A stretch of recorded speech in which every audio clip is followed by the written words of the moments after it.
안녕하세요. 정신과 전문의 유은정입니다. 오늘 독신에 대한 강의를 준비했습니다. 근데 어떤 분들이 그럴 거예요. 나는 결혼도 지금 안 하고 못 하고 그래서 속상한데 왜 저런 강의를 하시지? 그리고 또 어떤 시청자분들은 나는 결혼해서 정말 혼자 살고 싶은데 정말 남편과 자식 때문에 너무 스트레스 받는데 저 강의가 나한테 무슨 도움이 될까? 근데 사실 기혼자, 독신 모두에게 도움이 되는 그런 강의입니다. 왜냐하면 우리 주변에 혼자 사는 1인 가구가 지금 현재 25%예요. 그러면 4집당 1집은 혼자 살고 있다는 거죠. 10년 후면은 3집당 1가구예요. 그러면 점점 이제 혼자 사는 사람들이 늘어나고 있고 그래서 소형 아파트가 많이 지어지고 있는 거잖아요. 그래서 혼자 산다는 것은 어느 누구에게도 예외는 없을 겁니다. 내가 설사 지금 가정을 갖고 있다 하더라도 아이들은 다 떠나기 마련이고 나는 언젠가 또 하나님과 독대하는 외로움의 시간을 가질 수밖에 없는 건데 우리가 그러면 그런 시간들을 어떻게 유익하게 보낼 것인지 또 성경에서는 그런 걸 어떻게 얘기해요? 왜 나만 혼자 살지? 나만 왜 이렇게 혼자 외롭지? 그게 아니라 누구에게나 외로움은 있다. 결혼하거나 결혼하지 않거나. 그런데 그런 외로움을 우리가 어떻게 다룰 것인지에 대해서 이야기 나눠보도록 하겠습니다. 자, 고린도전서에는 항상 이런 얘기가 나오죠.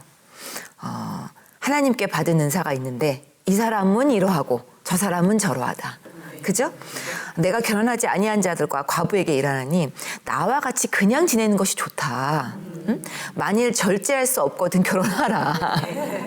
정욕이 불같이 타는 것보다는 결혼하는 것이 낫다. 이 얘기를 듣고 사람들이 너 이렇게 정욕에 불타지 말고 빨리 결혼해라. 그렇게 얘기하는 구절로 이제 많이 인용을 하는데요. 사실 사도 바울이 독신이 좋다고는 얘기하지만 독신의 은사를 또 가진 사람이 따로 있고요. 모두가 다 똑같지는 않다. 그렇죠? 나아가기를 원하지만 이런 사람도 있고 저런 사람도 있다. 그렇죠? 근데 사실은 창세기를 보면 결혼하는 것이 좋다고 나와 있잖아요. 혼자 있는 것보다는 같이 있으니까 보기 좋다. 근데 또 신약에 가보니까 사도 바울은 그냥 나같이 혼자 지내라. 결혼하면 괴롭다. 이렇게 육체에 고난이 있다. 이렇게까지 얘기하잖아요. 그럼 도대체 어떤 것이 옳으냐. 저도 사실은 고민을 많이 했어요. 근데 타락 전에 우리가 생각했던 어떤 결혼. 그것은 하나님이 얘기하는 그런 친밀감이 있던 결혼이죠. 수치심이 없고 서로가 옷을 벗고 있어도 아무렇지도 않았던 그런데 하나님과 같게 되려고 우리가 죄의 타락에 빠지면서 결혼도 어떤 괴로움이 시작이 된 거예요. 그래서 우리가 하나님이 예초에 계획했던 그런 결혼 생활은 조금 더 다른 그런 어떤 괴로움들이 생기기 시작하면서 또 신약에 가서는 하나님의 나라를 고대하는 마음으로 우리가 그렇죠? 그 땅에는 천국에는 하나님 나라에는 결혼도 없다고 그랬잖아요. 결혼이 필요가 없는 거예요. 그걸 통해서 우리가 친밀감을 얻을 필요가 없는 거예요. 왜? 우리가 면대면으로 하나님을 접하니까. 우리가 거기서는 하나님의 백성이 되어 있으니까. 그래서 결혼조차도 필요 없는 그런 게 되는 거죠. 그래서 신약과 구약의 설명이 다른 게 아닌가. 이거는 제 생각이고요. 아마 이제 약간 그런 고민을 하셨던 분들에게 좀 도움이 되시라고 말씀드렸습니다. 우리가 독신이라고 하면은 굉장한 다양한 그룹이 있어요. 교회에서도 아마 보면은 독신 그러면 우리가 꼭 결혼을 미루고 있거나 결혼 안 한 그런 어떤 청년들만 생각하기 쉬운데 그렇지가 않습니다. 결혼을 미룬 사람들은 우리가 미혼이라고 하고요. 독신을 선택한 사람은 비혼이라고 하죠. 또 돌아온 싱글들도 있으시죠. 요즘 많죠. 그럼 돌싱이라고 하고 배우자를 잃어버린 분들도 많죠. 100세 인생이 되다 보니까 한 60대, 70대 분부터 이제 혼자 되신 여성분들 특히 많이 있죠. 또 기타로는 이제 이성관계가 어려운 어떤 질병에 있거나 그런 분들입니다. 그래서 이런 다양한 독신 그룹들을 교회에서는 똑같이 대할 수는 없거든요. 다양한 그룹의 필요가 다르고 그들의 도움이 다릅니다. 도움 필요한 게. 그래서 어떻게 우리가 이런 사역을 다르게 할 것인가. 이런 분류를 하고 접근을 해야 되겠다. 근데 제가 사실 미혼인 청년 2부 그러니까 대학부랑 이제 한 30대 초반까지는 청년 1부라고 하고요. 청년 2부는 이제 35세 이상부터 50세까지의 어떤 싱글을 청년 2부라고들 많이 이렇게 나누었더라고요. 그래서 제가 청년 2부를 강의를 하러 갔었는데 청년 2부의 목사님이 그렇더라고요. 굉장히 예민한 집단일 수 있으니까 말씀을 조심하셔야 된다. 그래서 제가 아니 본인들이 다 직장 생활을 하고 응? 결혼을 요즘에 안 한 사람들도 많은데 뭐 이렇게 예민할 필요가 있는가. 그랬더니 이제 돌싱들은 또 그 그룹에 못 들어온대요. 이게 결혼 한 번도 안 한 사람과 결혼을 했다가 돌아온 사람도 이게 얘기가 틀리기 때문에 다르다. 그래서 아니 그런 구분까지 그렇게 세밀하게 해야 되느냐. 또 서로가 상처될 수 있지 않겠느냐. 그래서 저는 너무 그 그룹을 세밀화하는 것도 중요하지만 서로가 서로를 끌어안는 것도 참 중요하겠다라는 생각을 했습니다. 또 어떤 분들은 나는 그 분리된 싱글이 되고 싶지 않다. 그래서 구역반으로 들어가는 분도 계시대요. 가정이 가진 그 분들과 나는 그냥 같이 하겠다. 그래서 좀 더 내가 위로를 받고 또 가정 가진 분들의 어떤 삶도 또 엿볼 수 있고 그런 안정된 것도 내가 누릴 수 있고 그래서 제가 그랬어요. 아 그럼 원하는 대로 하면 되겠다. 사람이 다 획일화될 수 없으니까. 그래서 교회에서 사역하시는 분들도 이러한 분류를 한번 좀 생각해 보시고 또 각자의 필요를 고려해 보셨으면 좋겠어요. 마태복음에 이런 말이 나옵니다. 어머니 태로부터 된 자, 고자 된 자, 또 사람이 만든 어떤 고자, 천국을 위하여 스스로 고자 된 자. 여러 가지가 있는데 저는 사실은 그 싱글 여성 사역자분들을 많이 접했어요. 사실은 결혼하면은 남편을 어떻게 하면 기쁘게 할까, 또 시댁 가서 섬겨야 되고 자녀를 어떻게 양육할까 신경 쓰느라고 사실 여성 사역자가 활발하게 활동하기 쉽지 않습니다. 근데 싱글 사역자는 오로지 내가 천국을 위하여 스스로가 선택을 한 거죠. 그랬을 때 저는 자기 자녀는 없더라도 자기가 양육한 사람들이 정말 영의 자녀다.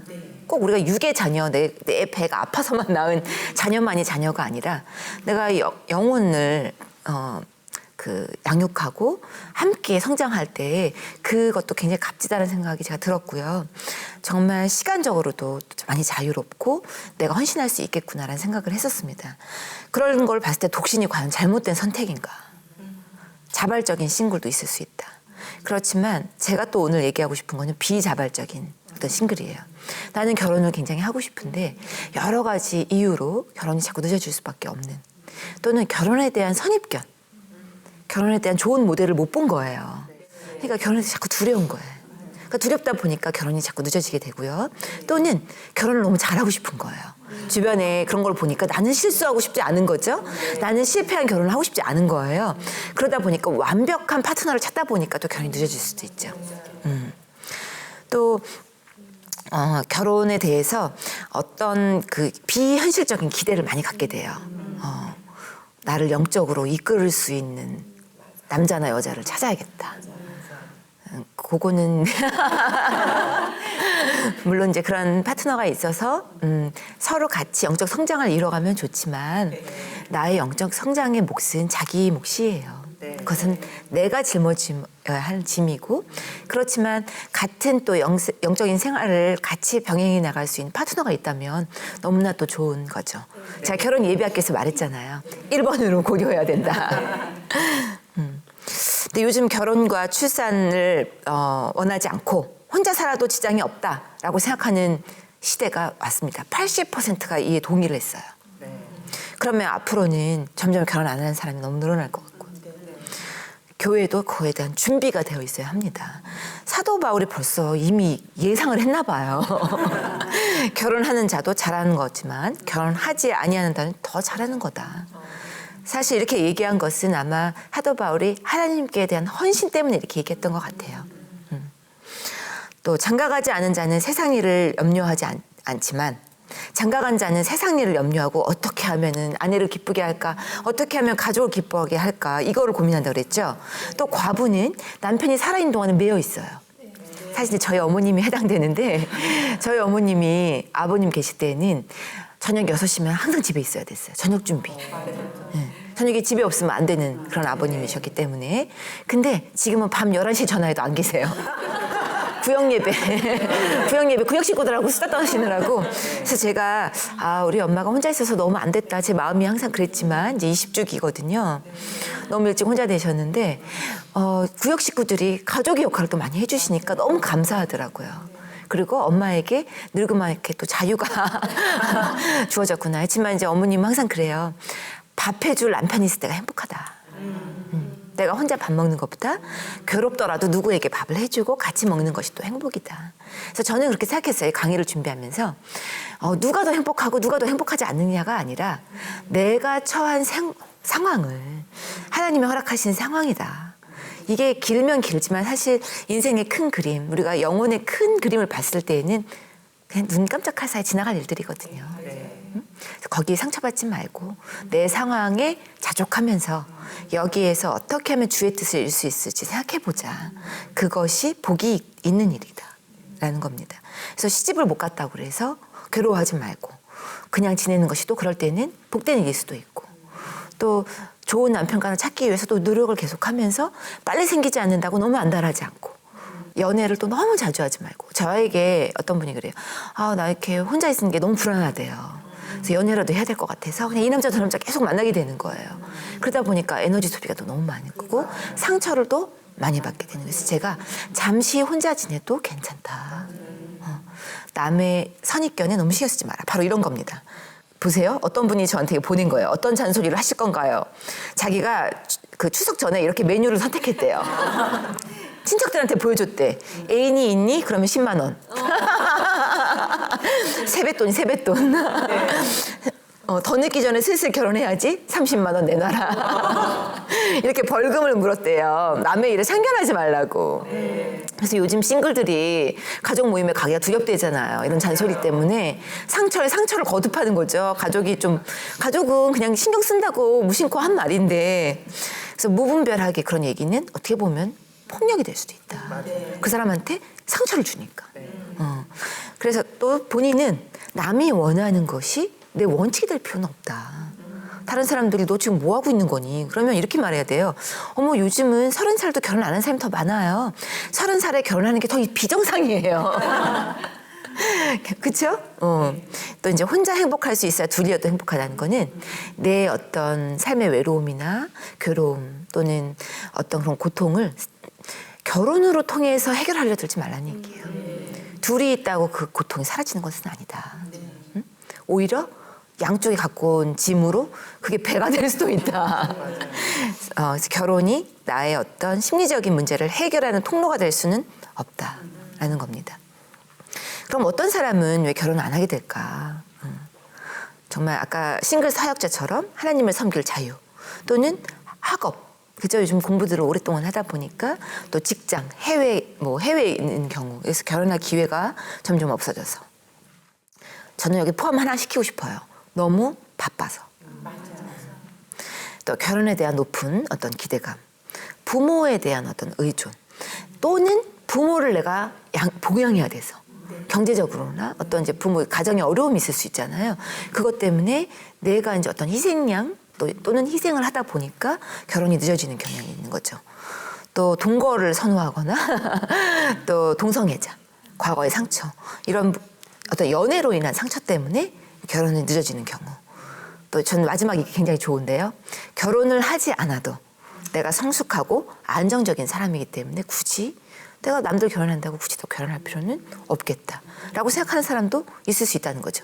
제가 이걸 왜 집어넣냐면, 우리가 흔히 나이가 좀 들어가는데도 결혼 안 하면 어머, 쟤 뭐 무슨 문제 있나 봐. 눈이 너무 높은가 봐. 너무 이기적인가 봐. 뭔가 비밀이 있나 봐. 이런 식으로 선입견을 쓰는 것도 아까 뭐라 그랬어요? 폭력이다. 자, 여러분 명심하십시오. 또 친구 결혼했는데 아주 친한 자매가 있었어요. 친구 결혼했어. 근데 그 나머지 한 명 자매에게, 야, 너 친구 결혼해, 너는 뭐 하고 있니? 이거 진짜 상처래요. 와서 저 정신과 상담 받으러 와서도 얘기해요. 단짝을 잃어버린 것도 좀 섭섭한데, 그쵸? 30살 넘어까지 우정을 쌓아왔는데 그 친구를 위해서 진정으로 박수 쳐줘야죠. 친구가 짝을 찾았으니. 근데 마음속에서는 친구를 잃어버린 거잖아요. 신랑에게 뺏겼으니까. 그래서 섭섭한데 또 교인들이 와갖고 한마디 더 도와. 그러면은 그분은 교회 옮기는 분도 계세요. 실제 얘기입니다. 자, 그러면요. 저희가 오늘은 집중할 것은 미혼 남녀보다는 사실 저는 오늘은 싱글 노인분들에게 좀 더 집중하고 싶어요. 왜냐하면 시즌 1에서 조금 싱글 남녀에게 많이 집중을 했기 때문에. 그러면 65세 이상 노인의 비율을 한번 살펴보면요. 우리가 뭐 예상 안 해도 뻔하죠. 점점점 늘어나서 특히 우리나라는요. 초고령화 속도가 일본을 앞질렀습니다. 일본이 36년이 필요한데 우리나라는 이제 26년뿐이 필요가 없어요. 그래서 30% 이상이 65세 이상 노인이 된다는 거. 3명당 1명은 노인이다. 자, 노인을 이제 홀대하면 안 돼요. 우리도 곧 노인이 다 될 거기 때문에. 자, 그쵸? 싱글 노인 어떻게 살아야 할까? 장래 기대 수명이 이제 여자는 91세입니다. 평균이에요, 평균. 그러면 이제 거의 100세까지 산다는 거고요. 근데 노인 1인 가구 수는요. 전체적인 노인 가구 수에 따져보면은 30% 이상이 됩니다. 그러니까 전체 노인 인구 중에 혼자 사는 인구가 3분의 1이란 소리예요. 근데 그런 노년층의 가구별 어떤 의료 도움을 받더니 1인 가구는 다인 가구에 비해서 의료적인 도움을 잘 못 받아요. 그것이 경제적으로 취약한 계층이기도 하고 또는 병원도요. 옆에서 병원 가보세요. 그러고 끌고 가야 가죠. 노인들이 병원 안 가려고 그러세요. 그냥 원래 아픈 거다. 그리고 저도 이제 저희 어머님 항상 전화 오면은 가슴이 철렁 하는데 응급 연락망. 혹시라도 아프거나 정말 내가 거동이 힘들 정도로 쓰러져 있을 때 응급 연락을 할 수 있는 힘. 그래서 외국 같은 경우는 신문을 돌리거나 우유 배달원들이 그 독거노인들 신고를 하는 체제가 돼 있어요. 그 신문이 쌓이면 이 노인분에게 무슨 문제가 있구나. 그 일본은 내가 너무 힘들면 깃발을 밖에다 꽂게 돼 있습니다. 그래서 지방자치제에서 그것을 알 수 있게. 그 정도로 이제 독거노인 고독사가 이제 남의 이야기가 아니라는 거죠. 그렇죠? 우리나라도 2011년 693명에서 2015년 1245명 2배로 증가가 됐죠. 자, 여러분. 근데 싱글 노인이라 해서 꼭 우울하게만 생각할 필요는 없습니다. 저도 저희 어머니에게 요가를 배워라, 컴퓨터를 배워라. 왜냐하면 컴퓨터가 사실 네트워킹이 또 많이 되거든요. 손자, 손녀와 유일하게 소통할 수 있는 카톡. 요즘은 아이들이 전화를 싫어해요. 또 혼자 시간을 보낼 수 있는 것 중에 성경 앱도 있고요. 묵상할 수 있는 운동을 시켜주는 앱도 있습니다. 그래서 굳이 우리가 혼자 산다고 두려워할 필요는 없다. 또 이런 것을 프리로 가르쳐주는 무료로 가르쳐주는 국가기관들이 많이 있어요. 자, 이분은 일본인 여자분이에요. 83세 마사코. 평생 독신으로 살았대요. 근데 이분이 와병 중인 어머니를 돌보면서 컴퓨터 통신을 처음 접했고 80세에 컴퓨터 게임을 개발했어요. 대단하죠. 박수를 쳐야 돼. 그러면서 손주들과 이제 사진을 전송하고 채팅하고 이러면서 점점점 디지털 세계에 가까워진 거죠. 그래서 처음에 이걸 배우기가 쉽지 않아요. 우리는 그냥 익숙하니까 하도 새로운 거 배우려면 힘들잖아요. 그러면 익숙한 것부터. 그럼 디지털 세계에서 가족뿐만 아니라 교회 친구들, 또 옛날의 친구들도 찾을 수 있고 해외 친구들하고도 할 수 있어요. 다양한 앱을 통해서 취미 생활을 할 수 있더라. 그래서 요 분을 제가 모델로 좀 소개했고요. 그러면 외로움을 조금 더 해소하기가 쉬워지죠. 혼자 있을 때 내가 이제 그걸 할 수 있으니까. 그래서 제가 중독이 되라는 얘기는 아니에요. 이것을 툴로 사용할 수 있는 도구로 사용할 수 있다는 거고요. 또 독신이 겪게 되는 외로움 중에 두 번째는 내가 무슨 문제가 있나? 스스로도 그렇게 생각한다는 거예요. 당당해지십시오. 내가 혼자일 수밖에 없는 그런 상황을 받아들이십시오. 과부라고 그래서 예전처럼 그렇게 또 다 막 정말 불쌍하게 자기 연민에 빠질 필요는 없다. 사도 바울은 과부면 그냥 혼자 지내는 것이 낫다라고까지 얘기했어요. 그거는 굉장히 혁신적인 겁니다. 왜냐하면 고대 사회는요, 과부는 혼자 살 때 경제적인 어려움이 너무 컸어요. 그래서 법적으로 그냥 결혼을 시켰대요. 왜냐하면 그냥 낙오가 되니까 사회적으로 문제가 생기니까. 그런 사회에서도 그런 발언을 했다는 거예요, 사도 바울이. 그거는 반대로는 교회가 그만큼 그 사람들의 어떤 니즈와 경제적인 어려움을 같이 도와줬다는 거예요. 그러니까 그런 얘기를 할 수 있었다는 거거든요. 그래서 교회에서도 어떤 혼자 되신 분들, 저희 어머님도 교회에서 도움 많이 받으셨어요. 혼자 되신 분들의 어떤 정신적으로 신방도 가고 집에도 많이 찾아가고 1대1로 점심도 같이 먹고 크리스마스나 어떤 명절에 좀 챙기고 음식도 갖다 주고 이런 것들이에요. 그 조금만 귀찮으면 할 수 있어요. 내가 조금만 귀찮으면 할 수 있어. 그래서 근데 그런 일을 할 때 참 하나님이 행복한 건요. 그 사람만 행복한 게 아니에요. 그 도움을 베푸는 나에게 스트레스 호르몬 수치가 떨어집니다. 이건 의학적으로 증명이 된 거예요. 엔돌핀 수치가 올라갑니다. 의학적으로 증명이 된 거니까 아 이게 남 좋으라고만 하는 게 아니구나. 뭐 나 좋으라고 하는 거니까 서로 행복하려고 하는 거죠. 하나님의 나라와 그 친밀감이 조금이라도 1cm라도 더 앞당겨서 우리에게 일어나게 하게끔 미리 맛보게끔 하기 위해서 필요한 거죠. 그래서 자존감은 우리가 그 안에서 생겨야 된다는 거고요. 내가 어디 가도 받아들여지지 않으면 어떡하나. 저희 어머니도 그게 힘드셨대요. 친구들은 다 남편이 있는데 나만 가면 나만 받아들여지지 않으면 어떡하나. 또 예를 들어서 40세 전후의 싱글인데 나만 혹시 이 그룹에서 받아들여지지 않으면 어떡하나. 색안경 끼고 보면 어떡하나. 떳떳해도 된다 그랬어요. 또 정체성. 내가 독신이든 기혼이든 우리에게 다 소명이 있다. 제가 늘 강의 때마다 얘기했죠. 나는 무엇을 위하여 주를 기쁘게 할까? 응? 그렇죠? 또 내가 하나님의 옷을 입고 결혼한 분은 내가 하나님의 옷을 입고 하나님의 육신을 입고 지금 현재 나에게 주어진 배우자에게 어떻게 기쁘게 해줄까? 내가 우리 남편에게 어떻게 기쁘게 해줄까? 우리 아내에게 무슨 말을 해서 기쁘게 해줄까? 그걸 고민하라고 그랬죠. 자, 그러라는 거고요. 또 성과 관련된 부분. 그러면 독신이 성에 대한 어려움이 있는데 그럼 나는 어떻게 그거를 해결할 수 있냐? 한창 좀 정욕에 불타는 나이인데 근데 여러분 바로 전 시간이 부부에 대한 거 했지만 제가 부부가 성적인 문제를 완전하게 해결한다고 그랬어요. 부부들도 성적인 친밀감을 100% 누리지 못하고 섹스리스 커플이 많다. 그래서 성과 관련된 부분들도 우리가 어떤 일시적인 어떤 그런 친밀감을 위해서 그냥 즉흥적으로 해결하지 말라. 그것이 다 허무함이 온다. 그러면 어떤 분들은 그래요. 원장님은 결혼하셨으니까 그걸 몰라서 그러세요. 그렇죠? 근데 사실은 결혼을 하건 연애를 하건 그런 어떤 우리가 정말 뜨거운 우리가 영화에서 보는 그런 로맨스나 그런 성적인 경험은 오래가지 않는다. 하지만 친밀한 관계, 약속된 관계, 헌신된 관계에서 끊임없이 노력해야 한다. 어떻게 하면 기쁘게 해줄까 하는 마음으로. 자, 두려움이야말로 강의에도 있었죠. 혼자 나이 들어가면 난 나중에 어떻게 살까? 내가 의논할 대상이 없다. 중요한 일을 결정하는데 또 내가 점점 나이 들어가는데 이성에게 매력이 없어지면 어떡하나. 남자도 마찬가지입니다. 여자들만 고민하는 게 아니라 머리 벗겨지면 어떡하나?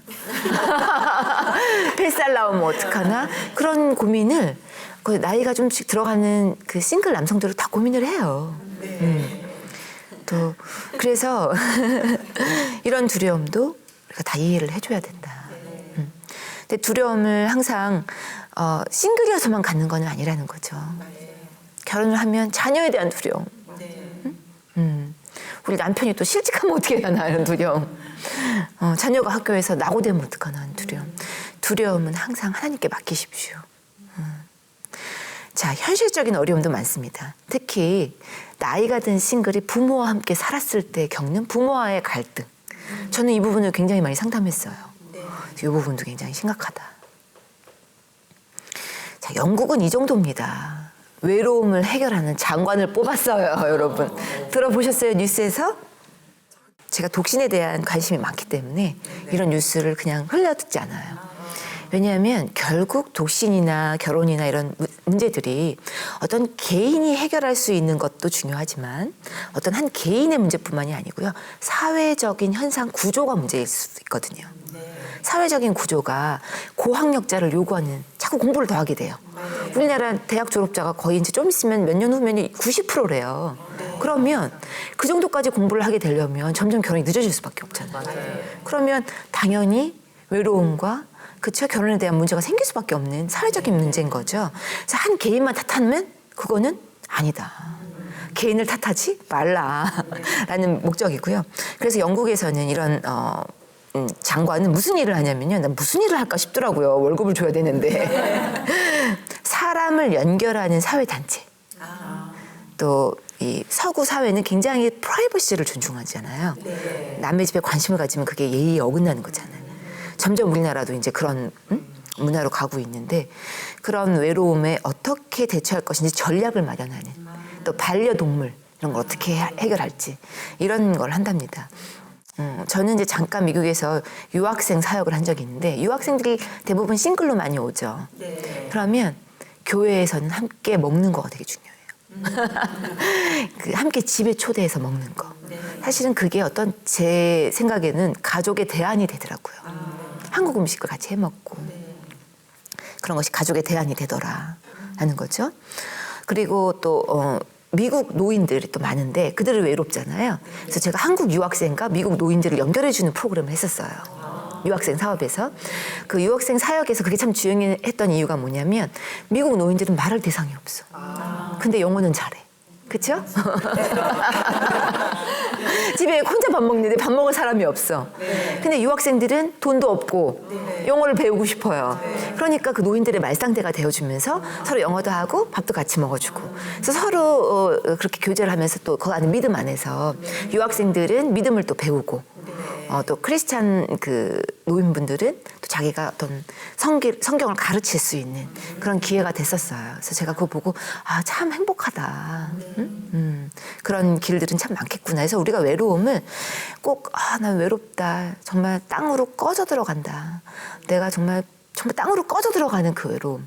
그거 너무 묵상하지 마시고 외로움은 인간이 삶 속에서 피할 수 없는 거구나. 그죠? 그러면 그 외로움은 하나님께 우리가 마음을 좀 더 열라는 도구다. 우리가 안 외롭잖아요. 그럼 하나님을 안 찾아요. 하나님의 존재 자체를 인식하지 못해요. 그래서 외로움이 친구다. 라고 생각하시고요. 자, 실제로 제가 이걸 조사하면서 너무 웃었어요. 우리 농담하면서 왜 혼자 살면 외롭고 결혼하면 괴롭다. 이 얘기 많이 들으셨죠? 그래서 저는 이게 농담이겠지 이렇게 생각했는데 제가 조사해보고 깜짝 놀랐어요. 어떤 조사가 있었냐면요. 그 같이 사는 사람 중에서 결혼 생활에 스트레스를 받는 1인 가구가 41%라고 그래봐요. 그러면 그 중에 싱글인 사람이 스트레스 받는 거가 더 낮아요. 가정생활이나 어떤 그 삶에 있어서 스트레스 받는 거는. 그러니까 어떻게 보면 결혼하면 괴로운 것도 맞는 거예요. 그래서 이게 그 사도 바울이 말한 결혼하면 육체의 고난이다. 그게 좀 맞는 얘기구나. 이런 걸 한번 확인을 한 통계였고요. 그러면 외로움을 우리는 또 어떻게 해결할 것인가. 혼자 지내는 분들은 아까 얘기한 것처럼 사람들과 깊은 우정이 중요하다. 꼭 독신들과만 우정을 나누라는 건 아니에요. 기혼자도요, 또 독신들하고 친하게 지내는 필요도 있어요. 왜냐면 집에 가면 항상 아이들한테 같이 있으니까 성인들하고 만나고 싶어 해요. 무슨 얘기인지 아시죠? 맨날 애기하고 애기만 하고 있잖아요. 그러니까 정말 그 성인의 생각을 갖고 요즘 영화관에는 무슨 영화가 상영하나 요즘 베스트셀러 책은 뭔가 이런 거를 싱글 여성과 또 얘기를 하고 싶은 싱글 그 독신들과 얘기하고 싶은 거예요. 그리고 서로가 얘기하면서 내가 가진 부분에 또 만족할 수도 있고 서로 부분에 결핍된 부분에 서로 또 도움을 줄 수도 있고 그렇죠? 또 주기적으로 남을 대접하라. 집에 초청을 하거나 아니면 밖에서 같이 외식을 하거나 그렇죠? 또 의도적으로 모임을 가져라. 성경 공부를 하든 또 찬양팀을 만들던 의도적으로 취미 생활을 갖던 새벽 기도를 같이 가는 페어링을 하던 친구 짝을 만들어야 돼요. 제가 항상 다이어트를 메이트를 만들라고 그랬잖아요. 다이어트도 친구를 만들어야 돼요. 혼자 하면 안 돼. 조깅을 나갈 때도 혼자 나가는 것보다 같이 살 빼자, 같이 운동하자. 이런 좋은 습관은 리듬으로 만들어야 되기 때문에 의도적으로 한 명의 친구를 꼭 선택을 하세요. 그래서 친밀감을 나눌 수 있는 친구를 3명을 만들으라고 저는 항상 얘기합니다. 모든 사람과 똑같이 다 친하지 말고 내가 언제든지 available, 언제든지 내가 저 친구에게 응할 수 있는 친구를 2-3명 정도 만들어라. 왜? 한 명은 또 바쁠 수도 있으니까 그럼 나머지 다 기대했다가 또 실망할 수 있잖아요. 네. 나는 바쁘다가도 다 들어줬는데 쟤는 왜 안 들어주냐 해서 한 2-3명을 만들어주면 삶의 만족도가 95% 올라간다는 통계가 있습니다. 1인 가구의 건강관리 가이드라인이에요. 제가 조사해 보니까 이 연구 결과가 있는데요. 1인 가구 청년은 51%가 잠을 못 잔대요. 그리고 57%가 과음. 중년 1인 가구, 그러니까 50대 61%가 숙면을 못 취하고 39%가 과음. 다들 건강이 문제라는 거예요. 건강이. 그래서 성경에도 보면 자기를 돌보라는 얘기가 있죠. 자기를 돌보는 거는요, 우리가 이기적인 행동이 아니에요. 우리가 생각하기에 나를 돌봐야지 하면 크리스천 중에서는 이게 너무 이기적인 게 아닌가? 이런 생각을 할 때도 있거든요. 근데 사실은 내 건강을 챙겨야 돼요. 하나님이 주신 성전, 또 내가 하나님이 주신 사명을 감당하고 은사를 발휘하려면 건강해야 돼. 그래서 제가 잘 아는 교수님이 이런 말을 해요. 지력이 곧 체력이다. 체력이 좋지 않으면 뭘 하고 싶어도 못 한다는 거예요. 봉사를 하고 싶어도 못 하고, 그렇죠? 네. 내가 나를 보호하지 않으면 누가 나를 보호할까? 그렇죠? 네. 자기 돌봄은 기온이나 독신이나 다 마찬가지입니다. 그래서 늘 고민하셔야 돼요. 내 영혼을 소생시키는 게 뭘까? 나에게 기쁨을 주는 게 뭘까? 사실은 기쁨이 제가 항상 얘기했지만 영성이라고 했잖아요. 네. 나를 기쁘게 하는 게 뭘까? 나 뭐 할 때 기분이 좋은가? 소확행. 작은 일을 하면서 기쁘게 해줄 수 있는 작은 팁들. 나는 커피 한 잔 아침에 싹 마실 때 너무 행복해. 응? 나는 강아지 데리고 산책 나갈 때가 제일 행복해. 이런 리듬을 하나씩 막연하세요. 설거지 할 때 찬양을 들을 때 행복해. 응? 그런 것은 사치가 아닙니다. 곳곳에 그런 것들을 만들어놔야 돼요. 응? 그래서 행복을 극대화시키는 법을 배워라. 행복을. 근데 우리는 대부분 우리 죄성은 어떻게 만드냐면요. 자기 결핍에 초점을 두게 해요. 자기 결핍에. 가만히 있으면 두려움과 외로움이 엄습해 오면서 결핍된 부분에 나는 이것도 없어. 왜 우리 남편은 저 모양이야? 그렇죠? 결핍에 포커스하지 말라. 그래서 우리가 건강관리에 굉장히 중요한 것이 수면 시간, 영양, 그다음에 운동. 그것을 일정한 리듬을 유지하는 것. 그 독신이 건강에 해로운 거는요. 일정한 리듬이 없기 때문에 그렇거든요. 리듬이 중요하다.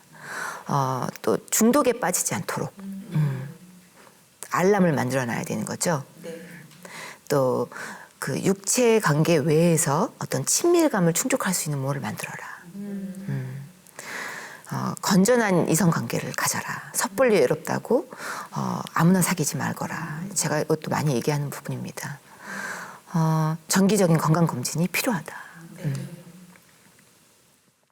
자, 제가 이 얘기 듣고 너무 재밌다고 생각해서 오늘 한 가지 질문을 올리는데요. 어떤 분이 저한테 질문했어요. 시집간 딸이 근처에 산대요. 저녁에 운동 간다고 손주들을 맡기고 가서 밥도 못 먹고 저녁이 없는 삶을 살고 있습니다. 이제 아버님이 주신 사연인데요. 거절하지도 못하고, 그러니까 부인이 그 집에 가는 거예요. 딸네 집에. 부인도 거절을 하지 못하고 가는 거죠. 애 봐주러. 근데 가는 부인도 섭섭하지만 늘 부탁하는 딸이 너무 자기밖에 모르는 것 같다. 그 말하자니 자기가 괘씸죄에 걸릴 것 같고, 응? 답답하네요. 하고 싶은 말을 하지 못하고 참다가 한 번에 폭발하는 것이 일상의 연속이랍니다. 그래서 이분이 이제 제 책을 보고 한 5, 60대 된 남성분인데 이런 질문을 했어요. 참, 그 혼자 잘해주고 상처받지 말라는 젊은 층이 아니라 나이 든 층도 많다는 거. 자녀만 부모에게 상처를 받는 게 아니라는 거죠. 부모도 자녀에게 상처를 늘 받습니다. 그래서 그 원래 상처는 가장 가까운 사람에게 주고받는 거거든요. 그래서 가족이라는 이름 아래 어떻게 맨날 행복할 수는 없으니까 어떻게 하면 가족들 안에서 뭔가를 이렇게 자꾸 바라고 서로 원하는 거를 얘기 안 해주고 이러면서 배려만 요구하고 이러면서 주는 상처를 어떻게 하면 해결할 수 있을까? 저는 자기 생각을 말로 표현하는 거 참 중요하다고 생각을 해요. 근데 가족들이 그걸 못하는 이유 중에 하나가 뭐냐면요. 타이밍을 놓쳐요. 말하는 타이밍. 그리고 말 안 해도 안다고 생각해요. 말 안 해도 당연히 알아야지. 당연히 알아야지.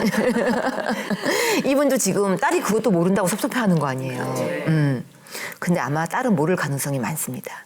왜냐하면 자기 애들 돌보느라고 정신이 없고 자기는 육아에 지쳐서 오로지 그 운동 가는 한두 시간이 자기의 자유시간이거든요. 그러니까 자기 그냥 그걸 당연히 누려야 될 권리라고 생각하고 있을 거예요. 어린 아이를 키우는 딸은 이제 갓 30살을 좀 넘었을 텐데 아빠가 혼자 있는 것이 이렇게 힘들다는 거를 상상도 못할 겁니다. 못해요. 그러면 아버지님은 어떻게 해야 돼요? 저는 이렇게 생각해요. 아버님은 자기 의견을 표현을 해야 되는데 야, 너 계속 그렇게 갈 거면 시집가서 알아서 살아라. 그러면 얼마나 섭섭하겠어요, 딸이. 그런데 아빠한테 연락 안 할 거야. 이런 대답이. 서로 비난을 하게 되는 겁니다. 그러면 저는 항상 그 대화법에서 얘기했던 아이 메시지. 내가 저녁마다 밥을 못 먹고 있구나. 너 때문에 못 먹는다는 게 아니라 내 상황을 관찰해서 설명해 주는 거예요. 엄마가 너희 집에 가느라고 내가 밥을 못 먹고 있구나. 내가 일주일에 한두 번은 내가 차려 먹는데 한두 번은 엄마가 좀 차려줬으면 좋겠다. 그러면은 딸도 미안할 거 아니에요. 내가 혼자 된 아빠를 그냥 저녁을 못 먹는 저녁 없는 삶을 살게 했구나. 그러면 운동을 일주일에 그냥 3-4번만 가야 되겠다. 라든지 어떤 조율이 일어날 수 있다는 거죠. 그리고 아빠도 맨날 엄마가 차려주는 밥만 먹는 게 아니라 한두 번은 내가 하지만 이거를 이제 얘기를 하면서 아이 메시지를 이용한 어떤 대화를 할 수 있다는 거죠. 따님도 아빠가 그 나이에 식사 준비를 하는 것이 얼마나 힘든지를 모를 가능성이 있기 때문에 그 섭섭한 마음을 이제 이해하게 되는 거죠.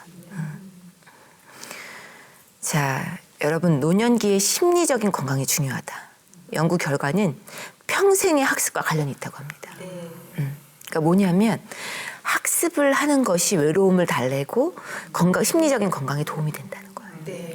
그래서 여러분 참 싫겠지만 40 혼자 공부를 시작했다. 공부가 재미있는 공부가 있다는 거예요. 우리가 학생 때 성적을 위해서 엄마한테 보여주기 위해서 그런 성적표를 내야 되는 그런 공부가 아니라 뭐 몸에 좋은 음식 만드는 요리법 연구한 책, 그죠? 또는 뭐 내가 그동안 관심을 가졌던 뭐 인문학적인 책 이런 것들을 끊임없이 공부를 해야 되는 거예요. 그게 바로 노년기의 심리 건강에 굉장히 직결하는 요인이고요. 그것은 왜 그러냐면 걱정을 또 없애버린대요.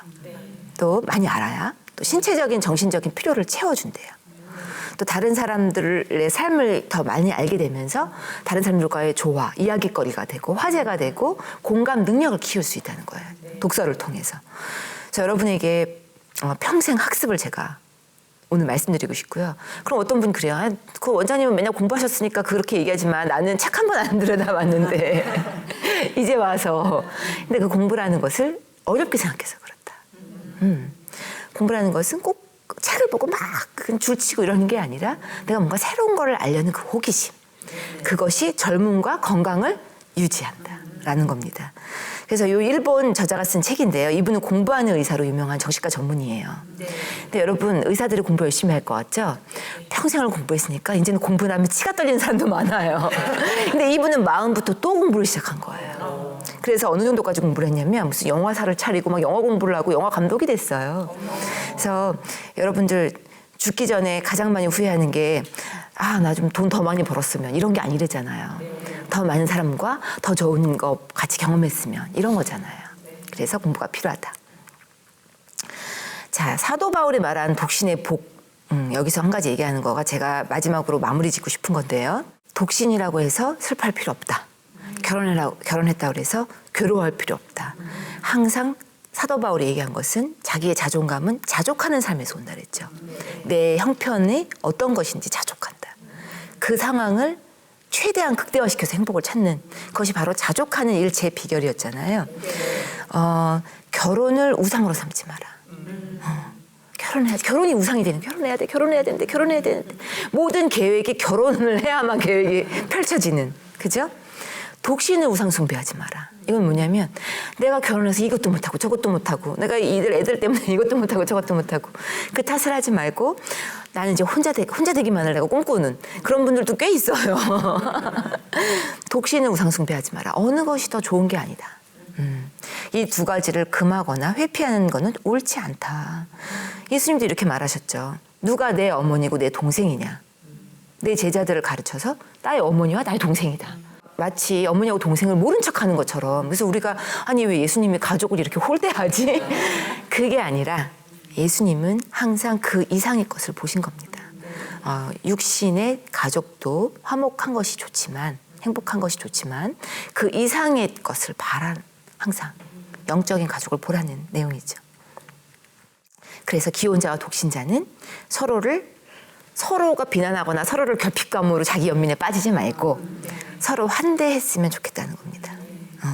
사랑으로 원망을 덮고 작은 호의를 실천하고 사람들을 환대해라. 그래서 요한일서의 마무리 이렇게 내쳤죠. 다른 형제의 궁핍함을 보고도 도와줄 마음을 덮으면 하나님의 사랑이 어찌 그 속에 거하겠느냐 라고 말했습니다. 제가 지금까지 강의하면서 정말 많은 어떤 그 정신 건강에 관련된 그런 내용들을 이야기했지만 결국은 고린도전서에서 말한 그 사랑의 성품을 우리가 갖는 것, 그것이 가장 중요한 것 같습니다.